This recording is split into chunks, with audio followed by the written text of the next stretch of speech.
क्या जन्म लेने से पहले ही हमारी मृत्यु और उम्र लिख दी जाती है? आज हम इस वीडियो के माध्यम से आपको ये बताएंगे। जय श्री कृष्ण मित्रों, कृष्ण साधना चैनल में आप सभी का स्वागत है। एक बार भगवान विष्णु गरुड़ पर सवार होकर भगवान शिव से मिलने कैलाश पर्वत गए। भगवान विष्णु ने गरुड़ को गुफा के बाहर छोड़ा और स्वयं भगवान शिव से मिलने अंदर चले गए। गरुड़ अकेले थे और कैलाश की अद्भुत प्राकृतिक सुंदरता को निहार रहे थे। उसी समय उनकी दृष्टि एक छोटी सुंदर चिड़िया पर पड़ी। वह चिड़िया इतनी आकर्षक थी कि गरुड़ का पूरा ध्यान उसकी ओर चला गया। उसी समय मृत्यु के देवता यमराज भी भगवान शिव से मिलने वहां पहुंचे। गुफा के अंदर जाने से पहले यमराज ने उस छोटे पक्षी को देखा और आश्चर्यचकित हो गए। गरुड़ समझ गए कि उस चिड़िया का अंत निकट है और यमराज उसे अपने साथ यमलोक ले जाएंगे। गरुड़ को चिड़िया पर बहुत दया आई। वे उस नन्ही सुंदर चिड़िया को मृत्यु के चंगुल से बचाना चाहते थे। उन्होंने चिड़िया को अपने पंजों में उठाया और हजारों कोस दूर एक जंगल में ले जाकर एक ऊंची चट्टान पर छोड़ दिया। इसके बाद वे पुनः कैलाश पर वापस आ गए। जब यमराज बाहर आए तो गरुड़ ने उनसे पूछा, आपने उस चिड़िया को इतनी आश्चर्यजनक दृष्टि से क्यों देखा? यमराज ने उत्तर दिया, गरुड़, जब मैंने उस चिड़िया को देखा तो मुझे यह पता चला कि वह कुछ ही पल बाद हजारों कोस दूर एक सांप द्वारा खा ली जाएगी। मैं यह सोच रहा था कि वह इतनी जल्दी इतनी दूर कैसे पहुंचेगी, पर अब जब वह यहां नहीं है तो निश्चित रूप से वह मर चुकी होगी। तब गरुड़ ने समझ लिया कि मृत्यु से बचना संभव नहीं है, चाहे कितनी भी चतुराई कर ली जाए। भगवान कहते हैं, करता तू वही है जो तू चाहता है, पर होता वही है जो मैं चाहता हूं। कर तू वही जो मैं चाहता हूं, फिर होगा वही जो तू चाहेगा। जीवन का शाश्वत सत्य है मृत्यु। जन्म लेने के साथ ही मृत्यु का समय भी तय हो जाता है। मौत से सभी डरते हैं, लेकिन मौत का अनुभव ही जीवन की सच्चाई का सबसे बड़ा उद्घाटन करता है। लोगों की यह जानने की जिज्ञासा होती है कि मृत्यु के बाद क्या होता है। कुछ ऐसे लोग भी होते हैं जिन्हें अपनी मृत्यु का पहले से ही आभास हो जाता है। आज हम आपको उन अनुभवों और आभासों के बारे में बताने जा रहे हैं जो मृत्यु से ठीक पहले महसूस किए जाते हैं। जब किसी को यह एहसास हो जाए कि उसकी जिंदगी अब कुछ ही पलों की है, तो वह अनुभव अद्भुत और अलौकिक होता है। मित्रों, बहुत से लोगों का मानना है कि हर व्यक्ति का भाग्य पहले से लिखा हुआ होता है। इसी भाग्य में यह भी निर्धारित होता है कि व्यक्ति की मृत्यु कब होगी। इसका अर्थ यह हुआ कि हर व्यक्ति की मृत्यु उसी समय निश्चित हो जाती है जब उसका भाग्य लिखा जाता है, चाहे वह जन्म का समय हो या मरण का। सब पहले से ही तय होता है। लेकिन क्या आपको सच में ऐसा लगता है कि यह बात सही है? मृत्यु का समय निश्चित है या नहीं, इस बारे में कोई भी स्पष्ट अनुमान लगाना कठिन है और न ही इस पर कोई ठोस उत्तर दिया जा सकता है। इस विषय पर अलग अलग लोगों की अलग अलग राय हो सकती है। लेकिन अगर हम बड़े बड़े विद्वानों की बात करें तो उनका मानना है कि किसी भी व्यक्ति की मृत्यु का समय निश्चित नहीं होता।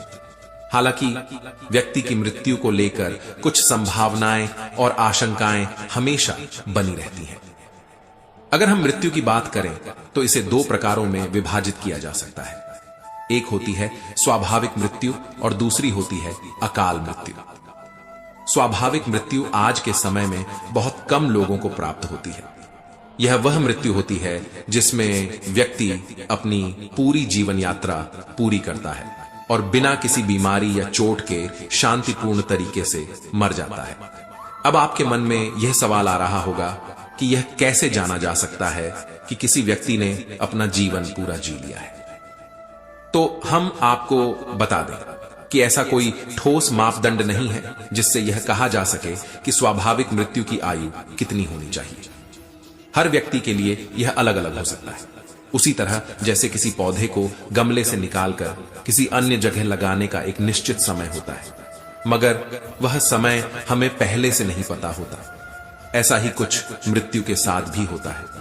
मृत्यु का समय निर्धारित होता है, लेकिन तिथि और पल बताना मुश्किल है। अब कल्पना कीजिए कि आपने गमले में एक पौधा लगाया और अचानक कोई जानवर जैसे बकरी आकर उसे खा जाए। ऐसे में पौधा नष्ट हो जाता है, जबकि उसका प्राकृतिक जीवन काल तो निश्चित था। यही है अकाल मृत्यु। जहां मौत का समय तय नहीं होता। हमारे जीवन में भी कई कठिनाइयां आती रहती हैं, कभी बीमारी तो कभी अन्य समस्याएं। यदि समय पर उपचार न मिले तो मृत्यु हो जाती है। यह अकाल मृत्यु ही कहलाती है। जैसे किसी का दुर्घटना में मारा जाना, जहर खा लेना या छत से गिर जाना, ये सब अकाल मृत्यु के उदाहरण हैं, जहां मृत्यु का समय निश्चित नहीं होता। हालांकि हमारी कुंडली में कई संकेत होते हैं जो हमें कुछ खतरों से सावधान रहने की चेतावनी देते हैं, लेकिन कुंडली में भी मृत्यु का सटीक समय नहीं बताया जा सकता। हमने अक्सर सुना है कि आत्माएं भटकती हैं, विशेष रूप से कम उम्र के लोगों की आत्माएं। इसका कारण यह है कि वे अपना जीवन अधूरा छोड़कर चले जाते हैं, उनकी इच्छाएं अधूरी रह जाती हैं और इसलिए वे मोक्ष प्राप्त नहीं कर पाते। जब उनका समय पूरा हो जाता है तब वे मुक्ति प्राप्त करते हैं और पुनः जन्म लेते हैं। यह सब इस बात को दर्शाता है कि अकाल मृत्यु का कोई निश्चित समय नहीं होता। श्री कृष्ण स्वयं कहते हैं कि होनी को कोई टाल नहीं सकता। भाग्य में जो लिखा है वही होता है, चाहे हम कितनी भी कोशिश कर लें। भगवान श्री कृष्ण और प्रभु श्री राम के जीवन में भी कई कठिनाइयां आईं। वे स्वयं भगवान थे, फिर भी उन्होंने मनुष्यों के रूप में जन्म लेकर सभी कष्टों का सामना किया और अपने कर्मों के द्वारा उन्हें दूर किया। अगर भगवान श्री राम का जीवन कष्टों से न भरा होता तो वे हमें क्या सिखाते। भगवान श्री राम ने हमें यह सिखाया है कि जब स्वयं इस ब्रह्मांड के सृष्टा भगवान इतने कष्ट सहन कर सकते हैं तो हम मनुष्यों को भी धैर्य और सहनशीलता से अपने जीवन की कठिनाइयों का सामना करना चाहिए। अगर भगवान राम चाहते तो अपने जीवन की सभी कठिनाइयों को पहले ही समाप्त कर सकते थे, लेकिन उन्होंने ऐसा नहीं किया। उन्होंने धैर्य, विवेक और साहस से हर कठिनाई का सामना किया। उन्होंने हमें सिखाया कि कैसे धैर्य, गरिमा, आदर, सहनशीलता, प्रेम और सत्य के मार्ग पर चलते हुए जीवन में संघर्ष करना चाहिए। जो व्यक्ति सत्य के मार्ग पर चलता है उसे परेशानियां झेलनी पड़ती हैं। श्री राम ने भगवान होते हुए भी अपने पिता दशरथ के आदेश का पालन कर 14 वर्षों का वनवास स्वीकार किया। यह उन्होंने इसलिए किया ताकि हमें यह सिखा सके कि माता पिता का सम्मान और उनकी आज्ञा का पालन करना ही सच्चा धर्म है। राजा दशरथ ने अपनी पत्नी कैकेयी को वचन दिया था और कैकेयी चाहती थी कि राम को 14 वर्षों का वनवास मिले। भगवान राम ने इसे स्वीकार किया और अपनी माता पिता की इच्छा पूरी की। अंधे मुनि और उनकी पत्नी ने राजा दशरथ को श्राप दिया था, क्योंकि राजा दशरथ ने अनजाने में उनके पुत्र श्रवण कुमार को मार दिया था। मुनि ने श्राप दिया, हे दशरथ, तुमने हमारे मासूम बेटे को मारा है, इसलिए तुम भी अपने बेटों से दूर होकर बहुत दर्द में अपनी मृत्यु का सामना करोगे। अंधे मुनि महान ब्राह्मण थे और भगवान राम ने हमेशा ब्राह्मणों के वचनों का सम्मान किया। अगर राम वनवास नहीं जाते तो मुनि का श्राप असत्य हो जाता। इसी कारण राम ने वनवास को स्वीकार किया। शबरी वर्षों से भगवान राम के दर्शन के लिए प्रतीक्षा कर रही थी ताकि वह उनके चरणों में अपना जीवन त्याग सके। हनुमान अपने प्रिय प्रभु राम को गले लगाने की प्रतीक्षा में थे। राजा सुग्रीव भी प्रतीक्षा कर रहे थे कि भगवान राम आए और उनके शत्रु बाली को मारकर उन्हें उनका राज्य वापस दिलाएं। आर्षि अत्रि, भारद्वाज, अगस्त्य और कई अन्य आर्षि भगवान राम के दर्शन के लिए जंगल में प्रतीक्षा कर रहे थे। समुद्र देव भी भगवान राम के उनके ऊपर से पार जाने की प्रतीक्षा कर रहे थे। भगवान श्री राम के जीवन से जितनी सीख ली जाए वह हमेशा कम ही लगेगी। उनके जीवन से हमें यह समझ में आता है कि विधि का विधान कोई भी नहीं बदल सकता। श्री कृष्ण ने हमें दिखाया कि जीवन कैसा होना चाहिए और किस प्रकार योग एवं संतुलन को बनाए रखना चाहिए। वे पूर्ण रूप से दिव्य थे, लेकिन उन्होंने हमें यह दिखाया कि मनुष्य के रूप में कैसे प्रयास करना चाहिए। उन्होंने कई दिव्य कार्य किए, लेकिन कभी भी किसी आम व्यक्ति को यह महसूस नहीं होने दिया कि वे स्वर्ग में रहने वाले कोई अज्ञात भगवान हैं। श्री कृष्ण ने अपने जीवन का अधिकांश समय साधारण लोगों और जीवों के साथ बिताया। उन्होंने गांव के जीवन का आनंद लिया और पशु पक्षियों के साथ मित्रता की। उन्होंने हर वर्ग के लोगों के साथ समान व्यवहार किया। राधा के साथ उनका प्रेम भी अत्यंत गहरा था। और मीरा तो बचपन से ही श्री कृष्ण की भक्ति में रम गई थी। उन्होंने कृष्ण को अपना पति मान लिया और कृष्ण भक्ति के ऐसे गीत गाए जो आज भी प्रसिद्ध हैं। कुरुक्षेत्र के युद्ध में श्री कृष्ण ने अर्जुन को गीता का उपदेश दिया, जिसमें उन्होंने बताया कि कर्म ही मनुष्य का सबसे बड़ा धर्म है। श्री कृष्ण ने अर्जुन को सिखाया कि हमें फल की चिंता किए बिना केवल कर्म करना चाहिए। परिणाम चाहे जो हो वह भगवान पर छोड़ देना चाहिए, क्योंकि जो होना है वही होगा। यह समझना ही विधि का विधान है। इस संसार में जो कुछ भी हो रहा है वह ईश्वर की मर्जी से ही हो रहा है। हम सभी केवल निमित्त मात्र हैं। हर प्राणी, चाहे वह मनुष्य हो, पशु हो, पक्षी हो या पेड़, उसे एक दिन नष्ट होना है। सब कुछ नश्वर है, चाहे वह पृथ्वी हो या सूर्य। यही विधि का विधान है। जैसे मनुष्य पुराने वस्त्र त्याग कर नए वस्त्र धारण करता है, वैसे ही आत्मा पुराने शरीर को त्याग कर नया शरीर धारण करती है। कुरुक्षेत्र के रणभूमि में गीता का उपदेश अर्जुन को कर्तव्य पथ पर अडिग रखने वाला साबित हुआ। न जाने कितनी पीढ़ियों ने जीवन के संग्राम में, संदेह और चिंता के क्षणों में गीता से प्रेरणा लेकर साहस प्राप्त किया। गीता मनुष्य को सिखाती है कि कैसे सुखी और संतुलित जीवन जिया जाए। भगवान में विश्वास रखने वालों के लिए गीता एक माता के समान है, जो निराशा के अंधकार में डूबे लोगों को आशा की किरण दिखाती है। गीता हमें यह सिखाती है, जो हुआ वह अच्छा हुआ, जो हो रहा है वह अच्छा हो रहा है, जो होगा वह भी अच्छा ही होगा। इसीलिए भूतकाल की चिंता न करें और भविष्य की फिक्र छोड़ दें। वर्तमान में कर्म करना ही सच्चा धर्म है। भगवान श्री कृष्ण कहते हैं कि यह संसार एक रंगमंच है, जहां सभी को अपना अपना कर्तव्य निभाना है। जब हम खेल की वस्तुओं को अपना मान लेते हैं, तभी अशांति पैदा होती है।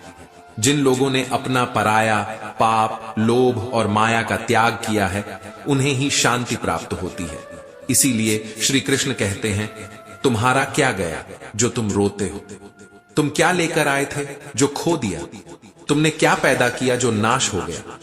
न तुम कुछ लेकर आए थे, न कुछ लेकर जाओगे।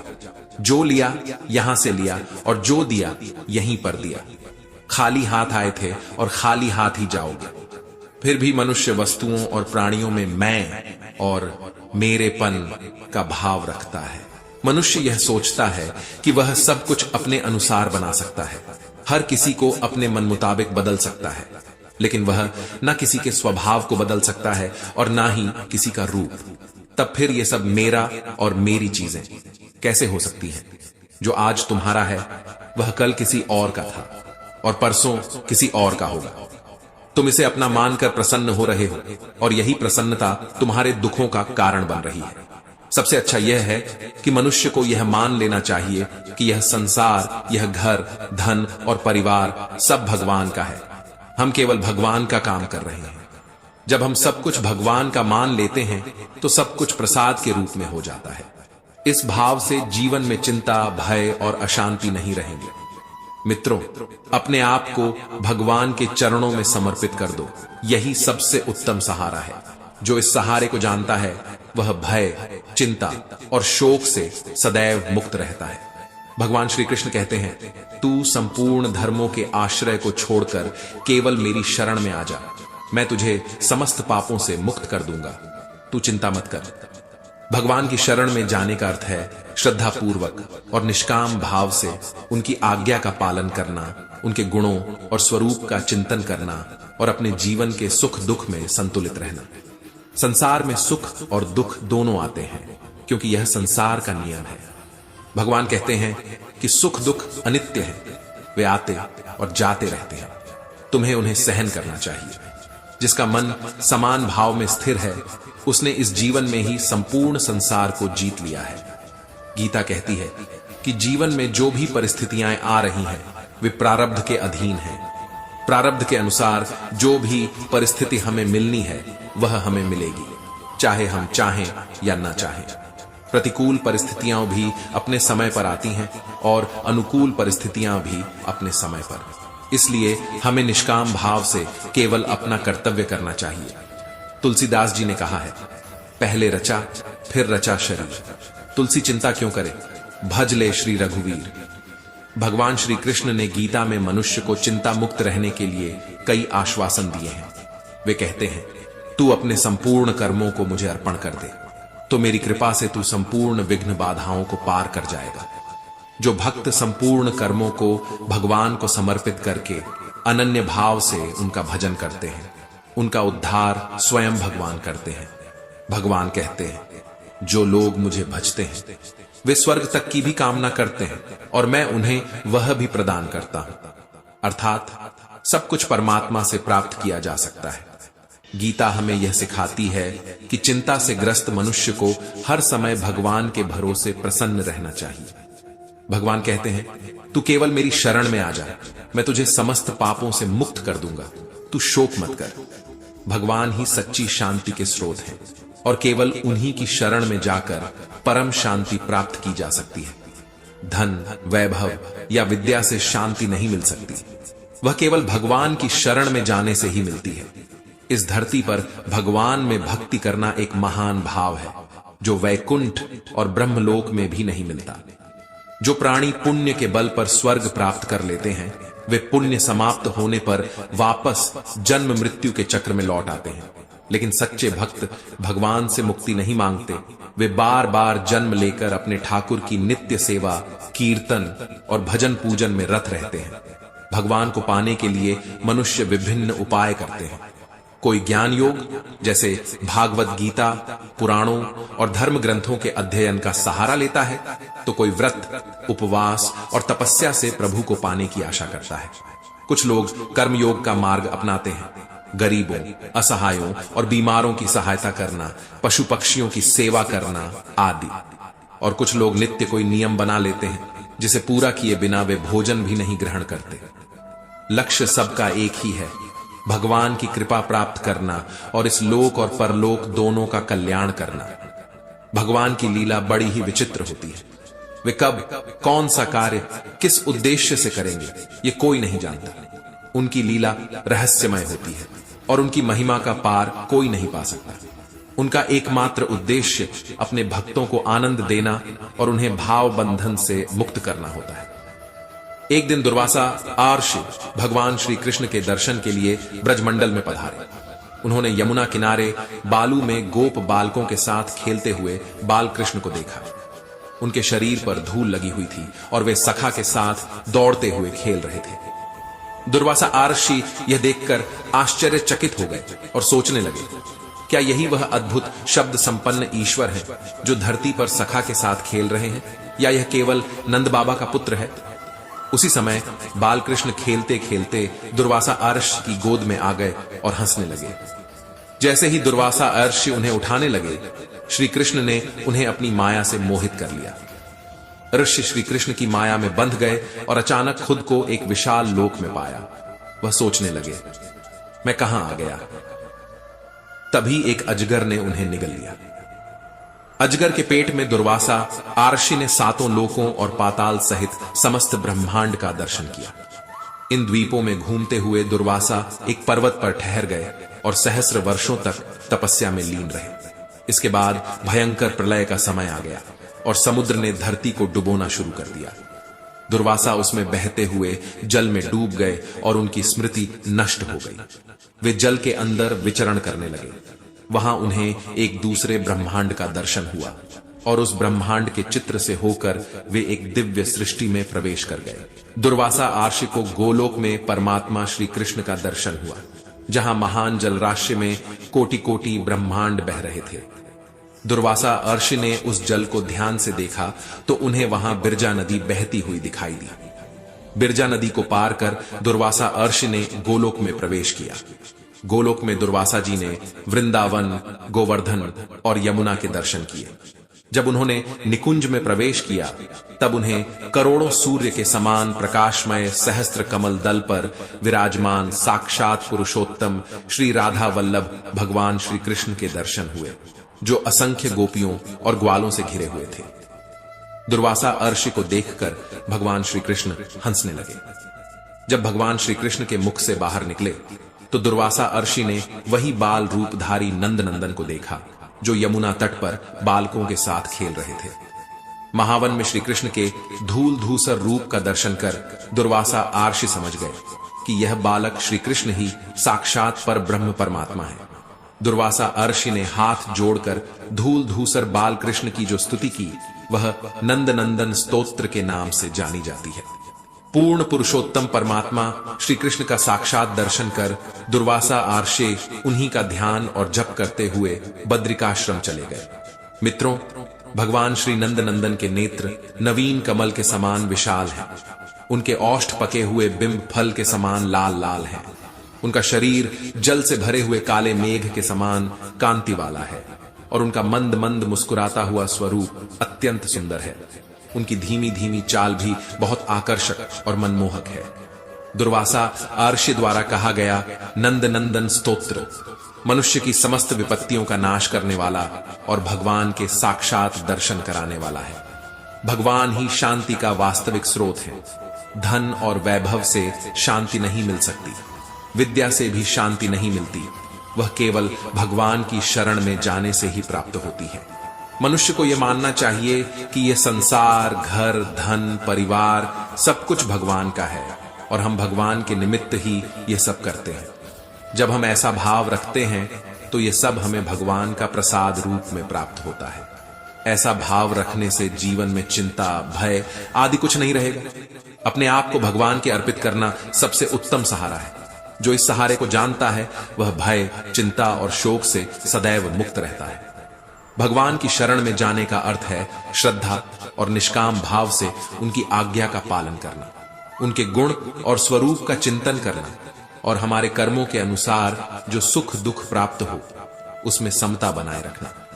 माता के दूध और पिता द्वारा कमाए गए धन से बालक का पालन पोषण होता है। माता पिता ही बच्चे को शिक्षा और संस्कार देते हैं। माता पिता अपने बच्चे की हर प्रकार से रक्षा करते हुए उसे बड़ा करते हैं। इस प्रकार माता पिता, दादा दादी और पूर्वजों का आर्ण हमेशा हमारे ऊपर रहता है। मनुष्य जन्म लेते ही निशुल्क हवा, पानी, धूप आदि का सेवन करता है और पुष्ट होता है। सूर्य देव हमें ऊष्मा और प्रकाश प्रदान करते हैं। वन देवता हमें जीवन के लिए आवश्यक वायु प्रदान करते हैं। वरुण देव जल प्रदान करते हैं और इंद्रदेव मेघों के माध्यम से अन्न की उपज करवाते हैं। इन सभी से मनुष्य का जीवन चलता है। यह मनुष्य पर देव आर्ण है। मित्रों, विधि का विधान टाला नहीं जा सकता। यह बात हमें यह प्यारी कहानी समझाती है जो एक गरीब किसान और उसकी पत्नी की है। यह कहानी यह बताने का प्रयास करेगी कि कैसे नियति के आगे हम सभी नतमस्तक होते हैं और कैसे हमारे कर्म और सहनशीलता हमें जीवन की कठिनाइयों से निपटने में मदद करते हैं। मित्रों, किसी समय की बात है। भारत के एक छोटे से गांव में रामू नाम का एक किसान रहता था। रामू बहुत मेहनती और ईमानदार व्यक्ति था। उसके पास एक छोटा सा खेत था जिसमें वह अपनी पत्नी सीता के साथ मिलकर काम करता था। रामू और सीता का जीवन बहुत साधारण था, लेकिन वे अपने साधारण जीवन में बहुत खुश थे। रामू के खेत में हर साल अच्छी फसल होती थी, लेकिन एक साल ऐसा आया जब गांव में भयंकर सूखा पड़ा।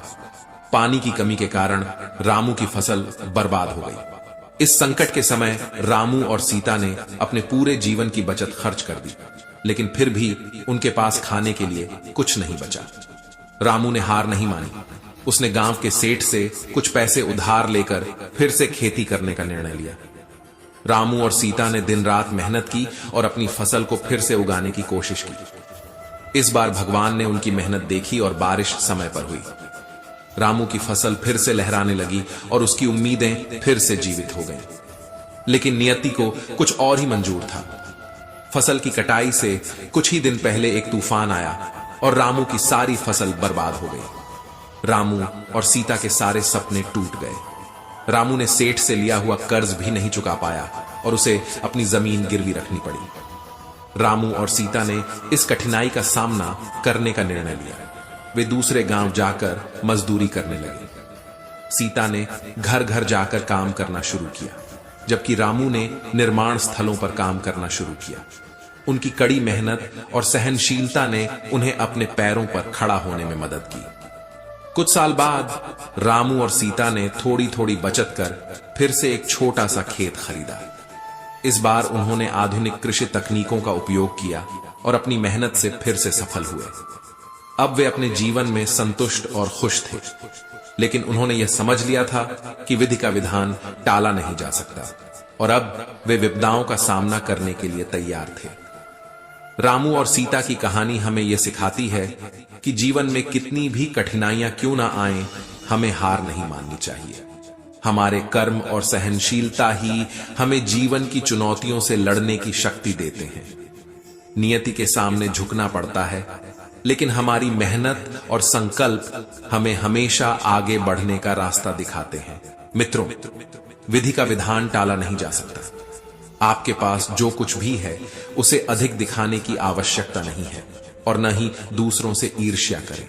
जो दूसरों से ईर्ष्या करता है उसे मन की शांति नहीं मिलती।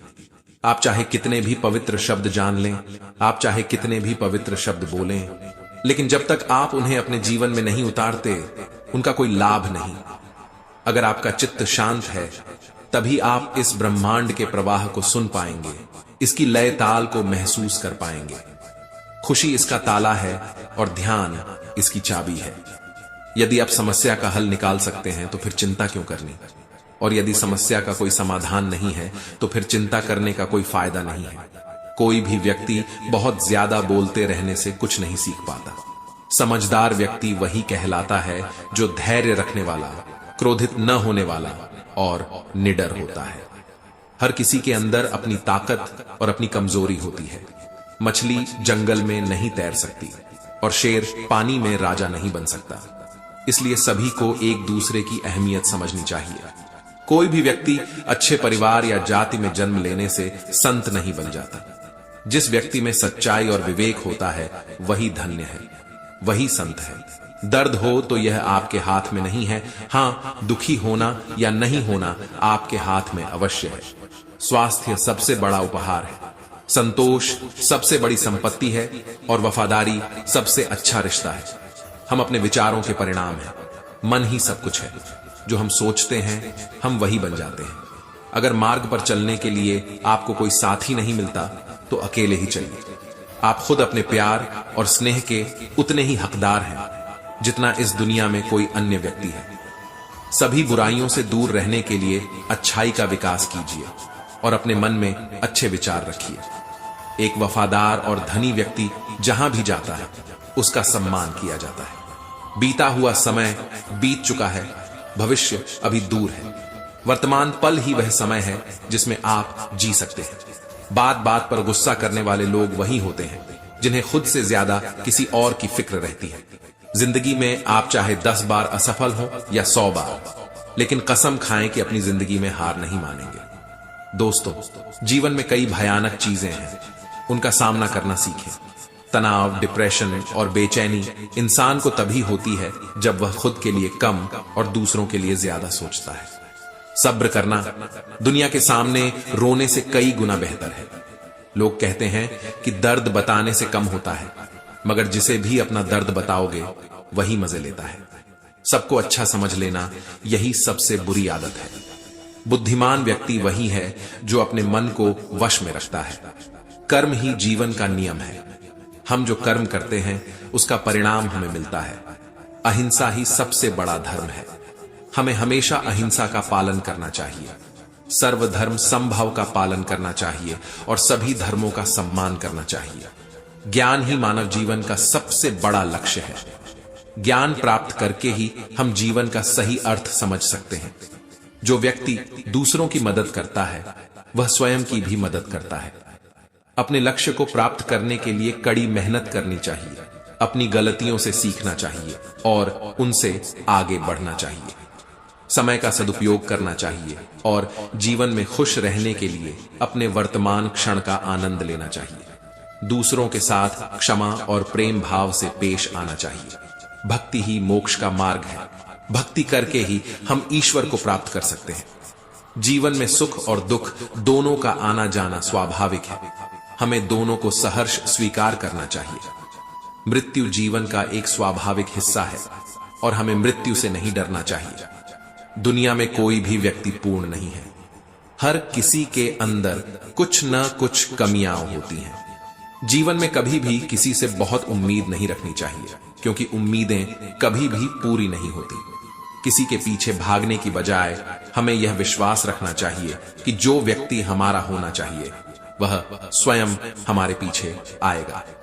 जीवन में हर किसी को कुछ न कुछ खोना पड़ता है, इसलिए कभी भी किसी पर पूरी तरह से भरोसा नहीं करना चाहिए, क्योंकि विश्वास कभी भी टूट सकता है। किसी चीज को बहुत अधिक महत्व न दें, क्योंकि कोई भी चीज हमेशा हमारे पास नहीं रह सकती। जीवन में कभी भी किसी के प्रति ईर्ष्या नहीं करनी चाहिए, क्योंकि ईर्ष्या हमें अंदर से खोखला बना देती है। बुरे विचार भी हमें दुखी कर सकते हैं, इसलिए हमें कभी किसी के बारे में बुरा नहीं सोचना चाहिए। जब हम सुख में हों तो इस बात का ध्यान रखना चाहिए कि सुख हमेशा के लिए नहीं रहता। हमें इस सुख का आनंद लेना चाहिए, लेकिन इस बात के लिए भी तैयार रहना चाहिए कि एक दिन यह सुख खत्म हो जाएगा। और जब हम दुख में हो तो हमें यह समझना चाहिए कि दुख भी एक स्वाभाविक हिस्सा है।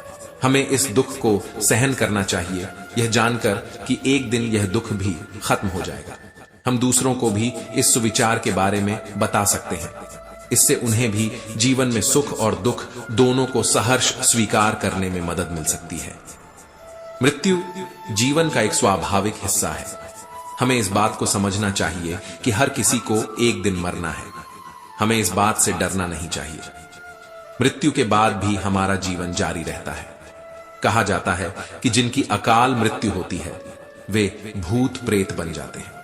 गरुड़ पुराण के अनुसार भूत प्रेत वही लोग बनते हैं जिनकी कोई आखिरी इच्छा अधूरी रह जाती है, या जिनका अंतिम संस्कार विधि सम्मत नहीं किया जाता। ऐसे मनुष्यों की आत्मा को शांति नहीं मिलती और वे मरने के बाद प्रेत योनि में अनंत काल तक भटकते रहते हैं।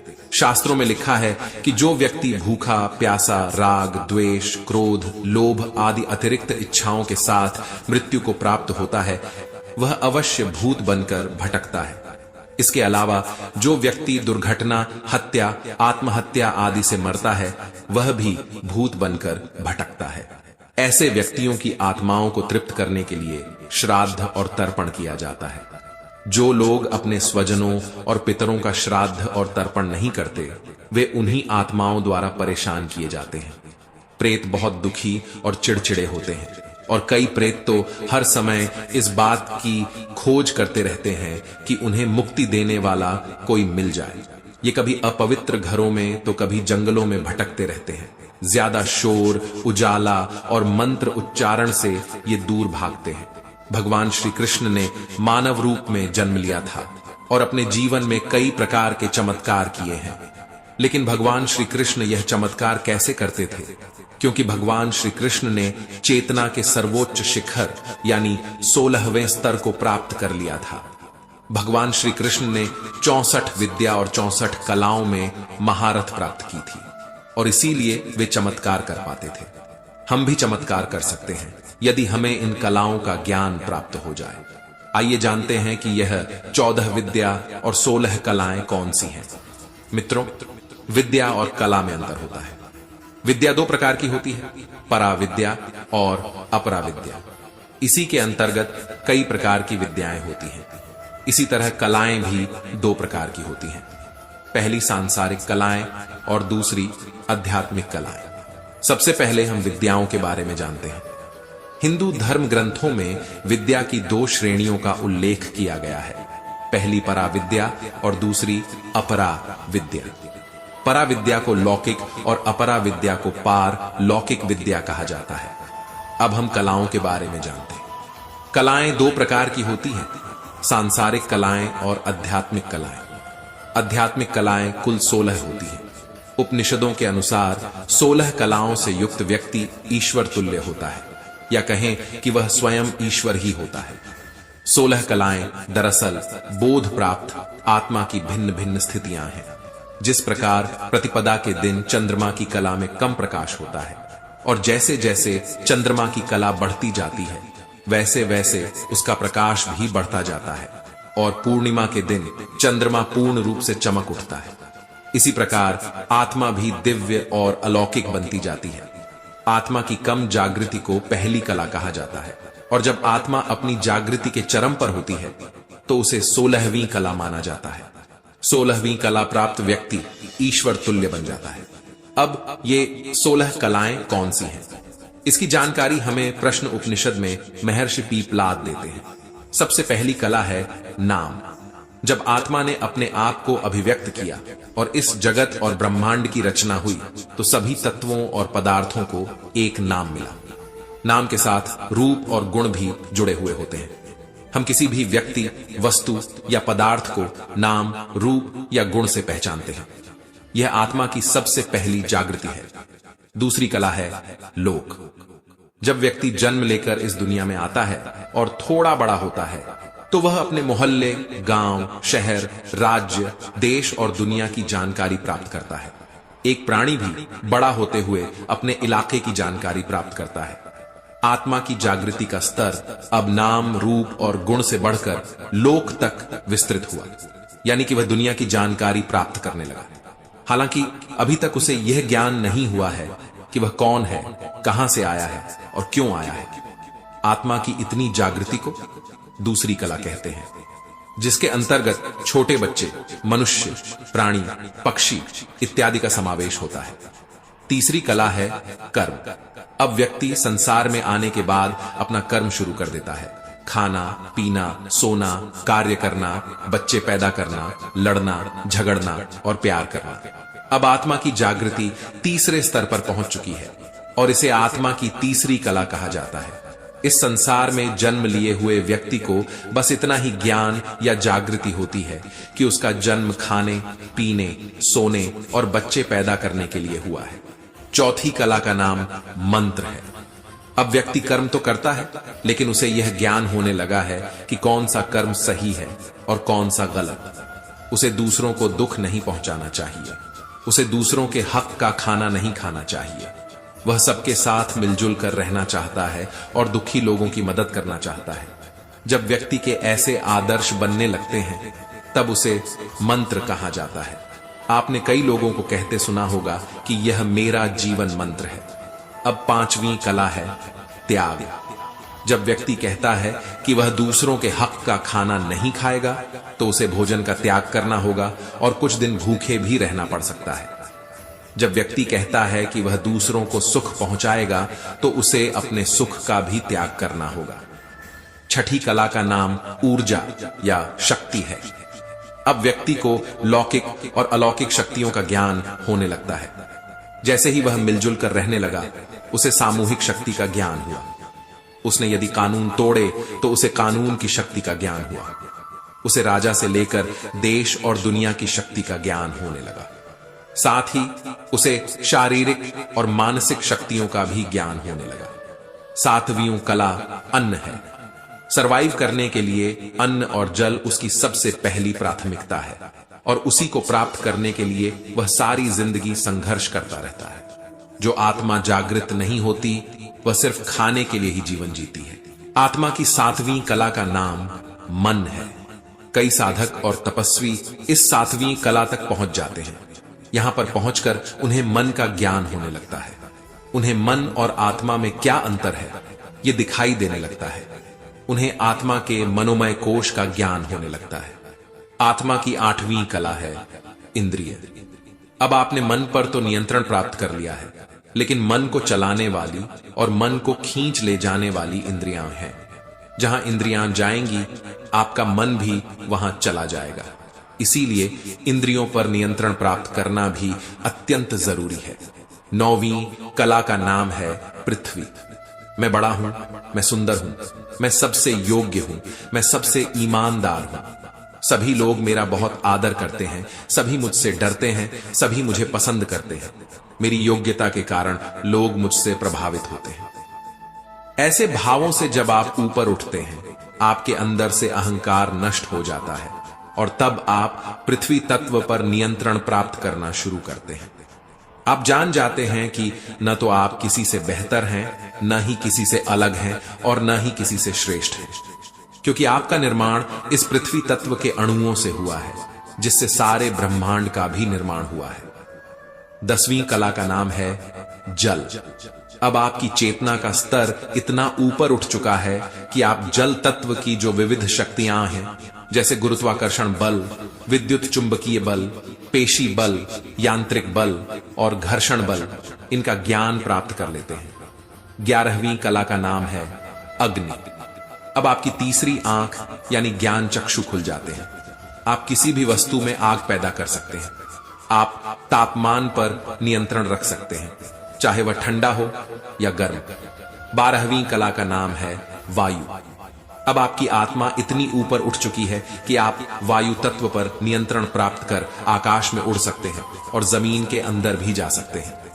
आप पानी के अंदर भी कई दिनों तक रह सकते हैं। 13वीं कला का नाम है आकाश। आकाश तत्व में पूर्ण नियंत्रण हो जाता है। कहा हुआ प्रत्येक शब्द सत्य होता है। समस्त पंचभूत से एक रूपता हो जाती है और सब पर नियंत्रण हो जाता है। 14वीं कला का नाम है श्रद्धा। अब व्यक्ति को परम तत्व में अपार श्रद्धा या विश्वास बन जाता है। वह वही परम सत्य बन जाता है और उसका समय पर नियंत्रण हो जाता है। 15वीं कला का नाम है प्राण। इस कला से युक्त पुरुष में व्यक्त और अव्यक्त की सभी कलाएं होती हैं। यही दिव्यता है। व्यक्ति दिव्य प्रकाश रूप बन जाता है। ऐसा कुछ भी नहीं है जो व्यक्ति रूपी भगवान न कर सके। यह बहुत ही उच्च कोटि की आत्मा की जागृति है। 16वीं कला का नाम है कारण। इस कला को प्राप्त आत्मा कारण का भी कारण हो जाता है। यह अव्यक्त अवस्था है। अब व्यक्ति अपना स्वयं का लोक बना सकता है, ब्रह्मांड बना सकता है। वह व्यक्त भी हो सकता है और अव्यक्त भी। अब उसमें और परम तत्व में कोई अंतर नहीं रह जाता। तो मित्रों, आपने इस प्रस्तुति में आत्मा की 16 कलाओं के बारे में जाना, जिसे महर्षि पीपलाद ने हमें प्रश्न उपनिषद में बताया है। यह आत्मा की जागृति के अलग अलग स्तर हैं। यदि मित्रों आपको यह वीडियो अच्छी लगी हो तो वीडियो को लाइक करके चैनल को सब्सक्राइब कर लें और अपने दोस्तों रिश्तेदारों को भी यह ज्ञान भरी वीडियो शेयर कर दो। मित्रों, आपका पूरी वीडियो देखने के लिए धन्यवाद।